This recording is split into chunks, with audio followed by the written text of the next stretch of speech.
Diskriminasi mobilitas bagi para penyandang disabilitas merupakan masalah yang terus disuarakan. Kali ini saya sedang bersama dengan Bapak Triyono. Siapakah beliau? Nah, kita akan berbicara lebih lanjut dan lebih dalam lagi di lawan bicara medsos.id.com. Ya. Selamat siang Bapak. Selamat siang Mbak. Ya, sehat Bapak? Alhamdulillah sehat selalu. Ya, alhamdulillah. Nah, ini kan Bapak udah terkenal sebagai malaikat bagi para penyandang disabilitas. Tak bersayap ya. Iya, terkait mobilitas ya Pak ya. Oke. Dengan inovasi Bapak yang bernama Difabike. Nah, kalau boleh tahu Difabike ini apa sih Pak? Difabike itu dulu awalnya gerakan keprihatinan lah ya tentang aksesabilitas dan mobilitas yang sampai saat waktu itu bahkan sampai sekarang gitu.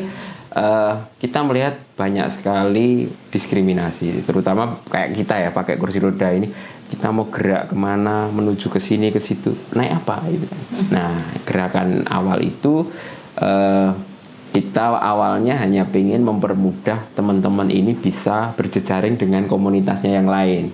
Maka kita membuat motor khusus supaya dia mudah naik pakai kursi rodanya, kemudian diantarkan ke lokasi yang dia inginkan. Nah, kita awalnya tidak ada pikiran komersial, enggak, ya membantu aja. Nah, motor-motor yang kita buat ini kita sumbangkan waktu itu ke komunitas biar jadi sarana penghubung antar mereka. Itu 2014, 8 tahunan sekian yang lalu lah. Oke. Jadi kan awalnya tadi komersial nih Pak ya?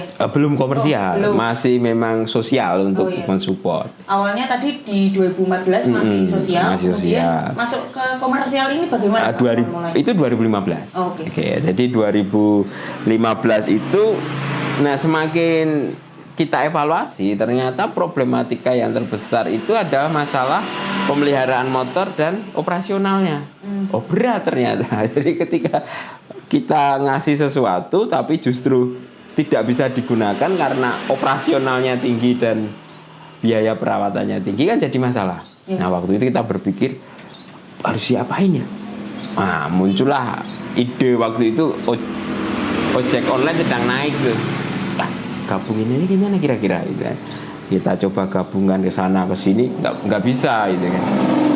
Ya udah, kalau buat sendiri gimana deh. Ya akhirnya supaya nanti bisa nutup biaya operasional dan biaya pemeliharaan, ya kita buat desain biar jadi usaha. Nah itu di 2015an bulan Juni itu. Nah mulailah kita membuat tarif, membuka bukan hanya komunitas itu yang mengakses, tapi seluruh masyarakat penyandang disabilitas di Jogja bisa mengakses. Kemudian driver-drivernya kita pilih lagi supaya dia juga dapat lapangan pekerjaan dan juga bisa memelihara, beli bensin, pulang bawa uang gitu. Nah hingga akhirnya di November sudah 10 unit dan alhamdulillah laku. Nah, banyak diakses teman-teman penyandang disabilitas baik tunanetra, tunadaksa maupun paraplegi dan masyarakat umum, orang tua lah ya gitu ya. Jadi maka kita memproklamirkan waktu itu bahwa namanya awalnya ini adalah Ojek Diva. Nah, kita buka secara umum. Itu 2015 Novemberan itu. Nah, jadi setelah itu banyak transaksi, kita naikkan lagi. Wah udah, kita harus publikasikan ini secara universal. Nah kita resmikan Difabike itu di 3 Desember 2015. Nah itulah hari ulang tahun si Difabike ini awalnya. Tapi gerakan itu diawali 2014. Belum nama sih, tidak ada nama gerakan itu, hanya supporting aja. Ini kan tadi dibilang kalau Difabike ini kan dari ini ya Pak ya, melihat dari keresahan itu. Nah, ini kan merupakan salah satu di Indonesia, satu-satunya malah di Indonesia. Ya, jelas. Apalagi di dunia ya Pak ya. Ya. Lo cari aja, nemu nggak? Nah, itu bagaimana sih Pak cara menyebarluaskan ke masyarakat nih? Nah ini memang peran aktif media juga penting kan. Jadi setelah kita launching, terus mulai viral di medsos itu. Ya kita terbantu itu juga. Akhirnya bisa go nasional, pokoknya TV nasional macam-macam bisa ngeliput lah ya. Gitu. Ya itu setelah launching Desember itu ya Januari Februari itu sudah mulai tenar lah gitu. Saya bisa teman-teman lihat juga di Google itu kalau ketik di Vapek kan pertama kali tayang di medsos kan 2016 Januari Februari. Itu kan berarti awal setelah kita launching. Oke. Ya, dari ini Pak, tadi kendaraan-kendaraan yang dikhususkan buat di Vapek ini. Nah, itu apakah dari Bapak sendiri punya background untuk membuat roda 3 yang sesuai untuk para disabilitas nih? Enggak, basic saya itu kan sebenarnya ilmu peternakan. Iya. Pengangon kan itu. Iya. Jadi kita nggak ada basic tekniknya. Cuman karena saya juga seorang penyandang disabilitas, saya punya insting aja dan punya keinginan nyamannya saya pasti teman-teman yang lain pasti nyaman gitu kan. Nah, karena saya juga pengguna kursi roda, pakai tongkat gitu kan. Jadi saya melihat kalau saya nyaman, nanti teman-teman yang lain ini juga pasti akan merasakan kenyamanan juga. Jadi ketika saya mendesain ya representasinya saya. Beda loh ya kalau saya bukan penyandang disabilitas. Pasti kesusahan. Untuk menciptakan itu gampang, tapi kenyamanan, kesesuaian itu kan susah. Makanya saya merepresentasikan saya, pasti yang lain akan merasakan hal yang sama seperti apa yang saya rasakan. Berarti untuk pembuatan ini dari bapaknya langsung ke tukang las atau gimana? Tukang las. Saya gambarnya pakai pulpen aja. Saya cari di internet kira-kira desain modelnya kayak apa. Nah setelah itu saya mulai dari beli bahan sampai ngelas itu saya tungguin kan. Nah, jadi semuanya harus representatif lah gitu kan. Jadi harus benar-benar sesuai keinginan. Jadi dari pagi sampai sore itu kerjaan saya cuma membantuin gerinda sama ngukurin itu bak supaya naik turunnya gampang gitu. Dipantau ya. Jadi kerjaannya apa? Bantuin ngelas juga. Kadang ikut ini begini mas, agak begini mas gitu kan. Ya karena membayangkan naik turun kursi roda, membayangkan naik turun pakai tongkat, duduk biar nggak terlalu susah gitu ya. Nah itu ya awal-awal saya tiap hari kerjaannya di tukang las gitu. Karena itu harus jadi dan harus representatif. Beda ceritanya kalau itu nanti sudah jadi kan mereka tinggal melanjutkan aja. Tinggal saya mantonya kan nggak perlu dari pagi sampai sore gitu kan, sejam aja cukup. Setelah cetakan jadi. Berarti untuk desain-desainnya ini yang pertama kan tadi kursi roda ya Pak ya? Iya, otodidak gitu. Berarti selain itu soalnya kan non wheelchair.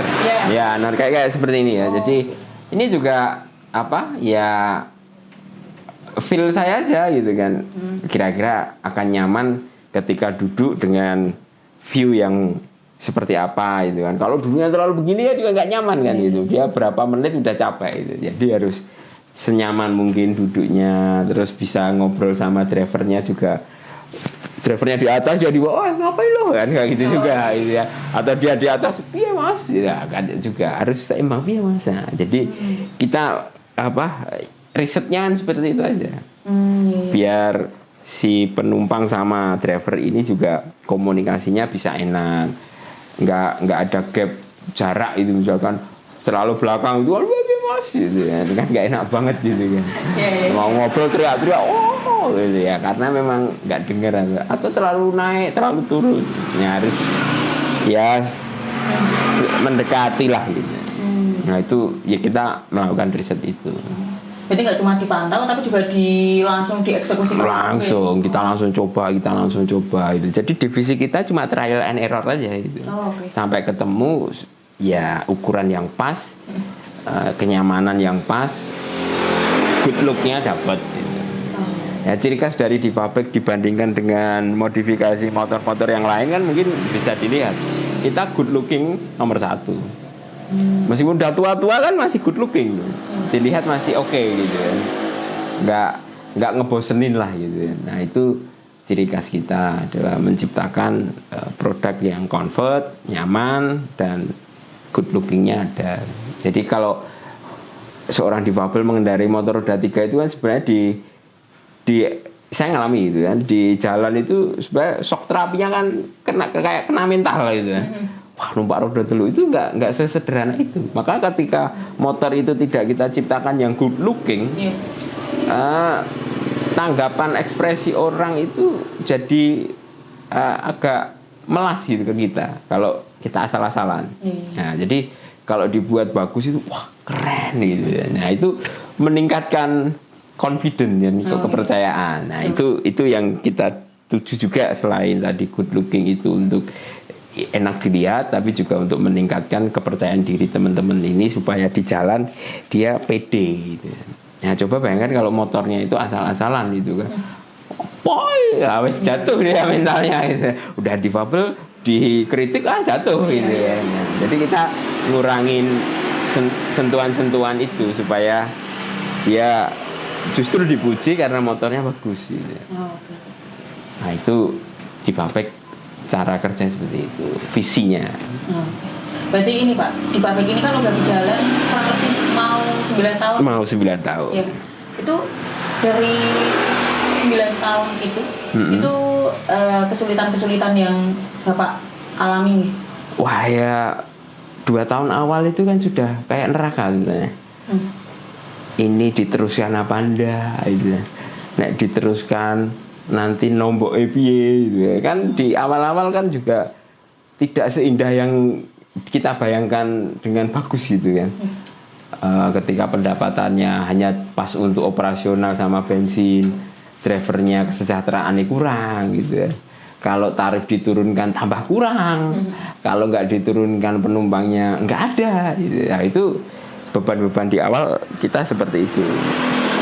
Jadi sampai sekarang pun beban terbesar kita adalah bagaimana PR ya, ini bukan beban ya, PR besar kita supaya di Fabek ini diakses oleh masyarakat umum, bukan hanya yang ijo-ijo gitu kan, tapi di Fabek ini juga monggo diakses gitu kan, agar secara ekonomi juga bagus dan secara fundamental bisnis kita juga bisa berjalan. Nah, jadi ya kalau tingkat kenyamanan dan lain-lain ya jangan ditanya lah, kita kepanasan aja enggak kok gitu. Maksud mau dilawankan yang kepanasan gitu ya. Tapi intinya masyarakat perlu edukasi dari kita, ini PR besar dan memang kosnya enggak murah ya. Jadi kita berharap ke depan juga kita bisa untuk mengakses modal-modal tambahan untuk membuat promo yang bagus lah untuk masyarakat.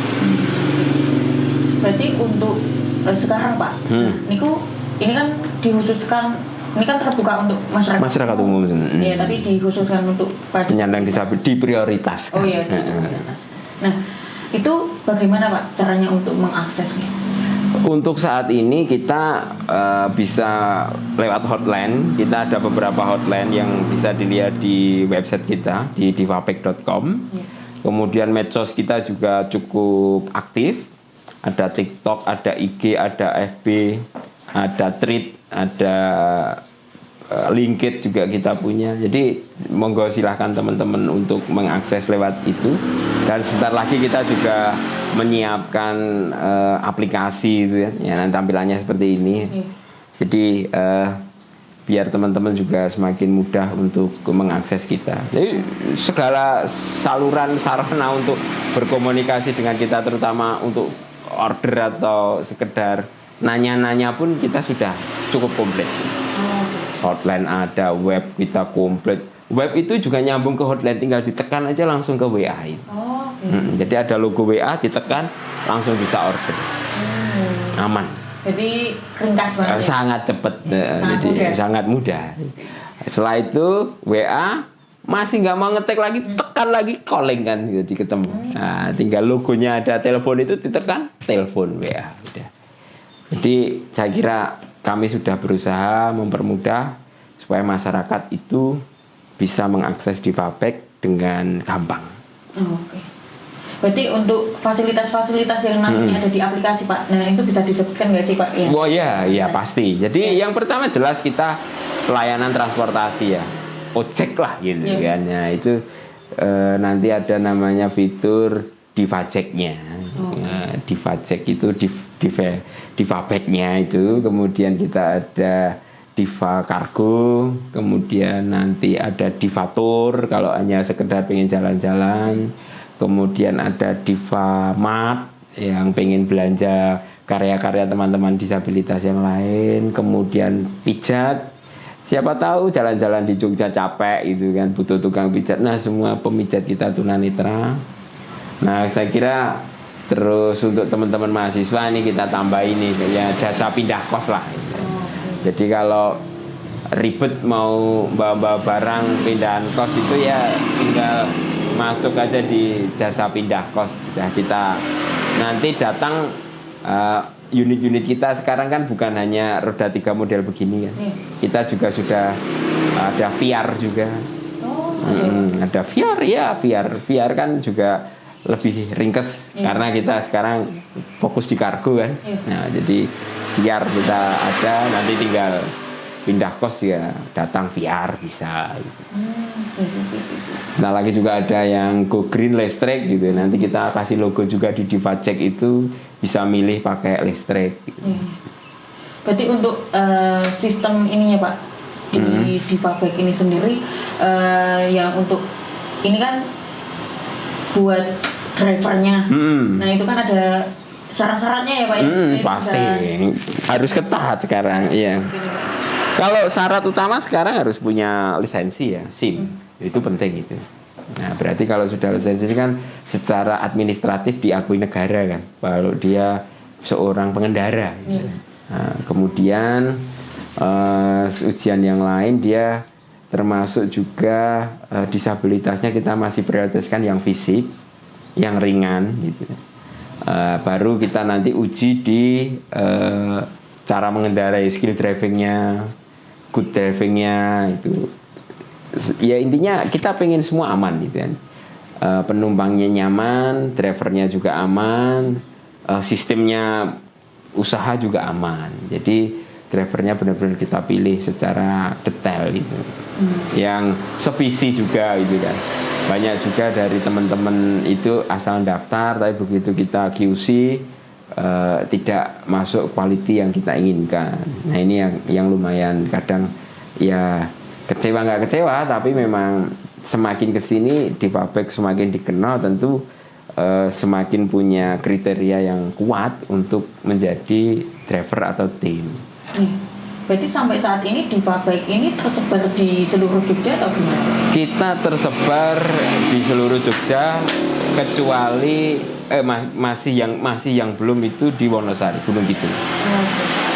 Kulon Progo ada, Sleman, Bantul, Kota, ready. Kalau yang Gunung Kidul memang sudah beberapa kali nyoba, memang belum efektif. Mungkin karena medannya juga cukup menantang, sehingga kita lebih fokus dulu di kota. Saya kira di kota ini aja masih kita memerlukan banyak driver. Jadi kan Bapak sebut kalau seluruh Jogja itu udah kecuali Gunung Kidul. Nah itu tiap kabupaten kayak Sleman, Bantul, Kota, itu ada berapa sih Pak drivernya tiap kabupaten? Kalau jumlahnya nggak rata ya, yang paling banyak tetap yang daerah paling rame ya, paling rame kan Sleman ya. Pokoknya total kita itu 42 ya. Ya di Sleman itu kurang lebih hampir 20-an. Oh, malah setengahnya setengahnya itu Sleman. Kota itu 5 apa 7. Terus Bantul itu ada 10-an ada. Kulon Progo itu 3 apa 4 gitu. Nah itu kita istilahnya ya melihat situasi pasar di sana. Karena kalau kita nggak push ya susah juga nanti si drivernya. Kita perbanyak nggak ada konsumen yang mengakses juga kasihan juga. Jadi wilayah memang yang ramai itu ya Sleman. Sleman Selatan perbatasan kayak Babarsari, daerah Condong Catur, UGM itu kan quality banget itu kayak priority lah daerah-daerah situ. Apa itu Sarjito ya, mahasiswa, orang akses kesehatan, akses pendidikan, dan mungkin ya karena kota ya, jadi akses apapun di sana kan juga mungkin banyak yang bisa nggak tahu yang dituju gitu ya. Entah undangan seminar, workshop, atau pertemuan dengan teman-temannya di kafe-kafe itu kan banyak gitu kan. Nah itu cukup lumayan priority lah daerah-daerah situ, jalur-jalur emas lah gitu. Berarti kalau untuk saat ini Pak sampai sekarang, nah itu para pengguna yang mengakses Diva Bike dari masyarakat umum ataupun para disabilitas itu jumlahnya udah sampai berapa sih? Kita data terakhir itu 1.300. Berarti itu semua layanan ya Pak ya? Semua layanan. Berarti kan itu udah terjangkau semuanya ya Pak ya ke masyarakat ya? Semuanya sudah terjangkau, baik disability maupun non disability, pelanggan tetap maupun tidak tetap, itu semuanya bisa apa istilahnya kita layani dengan baik. Terus ini Pak, ini yang terakhir ya sebagai penutup nih Pak. Nah ini harapannya dipakai ke selanjutnya nih Pak ya? Ya kita punya mimpi besar bahwa kita akan hadir di setiap kota di Indonesia tanpa terkecuali, tapi kita akan awali di Pulau Jawa dan Bali. Kita akan mulai di 2025 setelah pemilu. Oh, berarti harapannya semakin berkembang. Oh iya, semakin berkembang karena target kita punya 3.000-4.000 tim lah di Pulau Jawa ini. Amin. Iya, jadi ketika kita berjalan dari ujung Jawa sana, ujung Jawa sini, ketemu teman semua.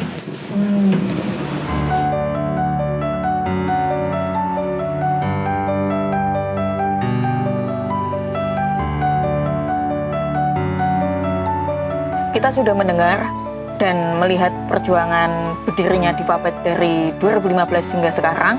Jasa ojek ini tidak hanya sebagai ruang usaha, tetapi juga sebagai ruang untuk berbagi. Saya Lulu Firdausi, sampai jumpa.